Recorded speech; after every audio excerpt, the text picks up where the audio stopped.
Hello student, आप सभी का study with Satyabhama Singh YouTube channel में स्वागत है। तो आज का जो इम्पोर्टेंट न्यूज़ है वो आपके एग्जाम के लिए बहुत ही इंपॉर्टेंट है। आर्टिकल 21 जीवन का अधिकार यानी राइट टू लाइफ हमारे इस संक्षेप में हमें प्रदान की गई है। यानी आर्टिकल जो कॉन्स्टिट्यूशन का है 21 उसमें प्रदान की गई है। अब इसमें एक और अधिकार और भी जुड़ गया है, वो है डिजिटल अधिकार, होगा मौलिक अधिकार। ठीक है, तो ध्यान रखिए कि डिजिटल अधिकार अब क्या हो गया है, आपका मौलिक अधिकार हो चुका है। तो ये इंपॉर्टेंट है आपके एग्जाम के लिए। चलो इसके बारे में जानते हैं चर्चा में क्यों। तो सुप्रीम कोर्ट का एक फैसला है कि डिजिटल सेवाओं तक पहुंच हर व्यक्ति का मौलिक अधिकार है, आज के वक्त में ज़रूरत है। तो आपको पता है कि आज का जो डिजिटल इंडिया है या प्रोग्राम जो सरकार का चल रहा है या डिजिटल जो पहुंच है हर व्यक्ति तक पहुंचती जा रही है, और कई सारे लोग इससे पिछड़े हुए हैं, यानी इसको नॉलेज नहीं है या फिर है उनको वो एक्सेस नहीं कर पा रहे हैं। तो उसके बारे में ही ये सारी बातें अपन लोग कर रहे हैं। डिजिटल पहुंच जीवन का सिर्फ आसान ही नहीं बनाता है, बल्कि जीवन के लिए समान अवसर भी देता है। ठीक है, और सामाजिक आंतरिक जो अंतर है वो एक हटाने का तरीका क्या है, आपका डिजिटल इंडिया है। तो ये इंपॉर्टेंट न्यूज़ है आपके लिए। आर्टिकल 21 का जिक्र क्यों आया है, क्यों इसको आर्टिकल 21 में रखा है। तो देखो, सुप्रीम कोर्ट में कोई भी पिटीशन जाती है तो कोई ना कोई तो दायर करता है। ठीक है, तो ये दो पिटिशनर थी, दो एसिड सर्वाइवर थी, जिनने एक मुद्दा है वो सुप्रीम कोर्ट में लेके गई। जो महिलाएं थी दो, उनके एक सर्वाइवल की तो आंखें नहीं झपकती थी और एक पूरी तरह से नेत्रहीन थी। तो जब वो बैंक में गई थी तो ये KYC सिस्टम होता है, नो योर कस्टमर, एक आप सभी जानते हैं, सभी ने अपने अकाउंट में करवाया होगा।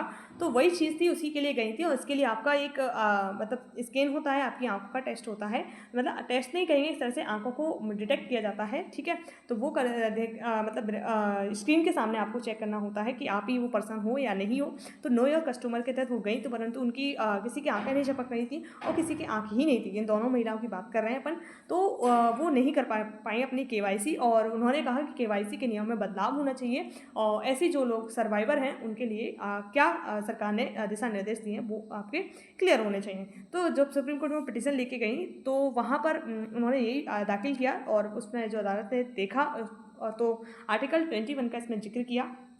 ठीक है, जो सभी व्यक्ति को क्या करता है, गरिमा के साथ जीने और आजीविका कमाने का अधिकार देता है। ठीक है, KYC प्रक्रिया में बदलाव। अब बदलाव कैसे है, आज लगभग सभी सेवाएं क्या है, डिजिटली मौजूद है। ठीक है, शारीरिक दिक्कत है उसकी वजह से आप सेवाओं का क्या करने के पाते हैं, एक्सेस नहीं कर पा रहे हैं, उससे वंचित हैं, तो उनके अधिकारों पर क्या हो रही है, चोट हो रही है। इसी वजह से जो कोर्ट है हमारा, उसने कहा था कि RBI और जो केंद्र सरकार है और रेगुलेटरी अथॉरिटी को KYC नियम में बदलाव करने का क्या कहा था, आदेश दिया था। ठीक है, तो ये सारा पूरा अपन ने पढ़ लिया। क्या कारण थे, वो आपका डिजिटल सेवाएं हैं उनको आर्टिकल 21 में रखने का। तो अब देखते हैं डिजिटल में हमारे भारत का स्थान क्या है इंटरनेट के कंज्यूमर के रूप में। तो देखिए, ठीक है, चीन के बाद इंटरनेट यूज़र भारत का कैसा रैंक है, सेकंड स्थान है। ठीक है, दूसरा स्थान है। सरकार ने पिछले साल अगस्त में जारी आंकड़ों के मुताबिक देश में 95% से ज़्यादा इंटरनेट सब्सक्राइबर थे। इसमें से करीब 39 करोड़ आबादी ग्रामीण थी। ठीक है, सरकारी डेटा के मुताबिक 95.15% गाँवों पर इंटरनेट की पहुंच हो गई थी। ये आंकड़े डिजिटल इंडिया की तरक्की की कहानी कहते हैं, लेकिन ये कहानी तब तक अधूरी है जब तक इंटरनेट के जरिए लोगों को जो बदलाव है उसका मौका ही नहीं मिलता। तो देखो, सभी लोग तो एक्सेस कर सकते हैं जो फिजिकली फिट पर्सन है, परंतु जो डिसेबल पर्सन है, यानी जो एक्सेस नहीं कर पा रहे हैं, उनके लिए सुप्रीम कोर्ट ने ये निर्णय दिया था। डिजिटल दूरी किस प्रकार से, जैसे आपके डिजिटल डिवाइस का उपयोग नहीं कर पा रहे हो, ठीक है, फ़ायदा ही नहीं उठा पा रहे हो, टेक्नोलॉजी का आपका अवरोध है एक तरह से, तो टेक्नोलॉजी का ही ज़माना है। शीर्ष अदालत ने नई परेशानी को संबोधित करते हुए कहा था कि आप सभी को इसका अधिकार मिलना चाहिए। इसीलिए ये आया है कि आर्टिकल 21 में अब डिजिटल सेवाएं हैं उनको भी कंसिडर किया गया है। तो आप सभी को इस पूरी न्यूज़ को पढ़ने और समझने में आसानी हुई होगी। तो आप सभी का धन्यवाद। जय हिंद, जय भारत। और चैनल सब्सक्राइब नहीं किया है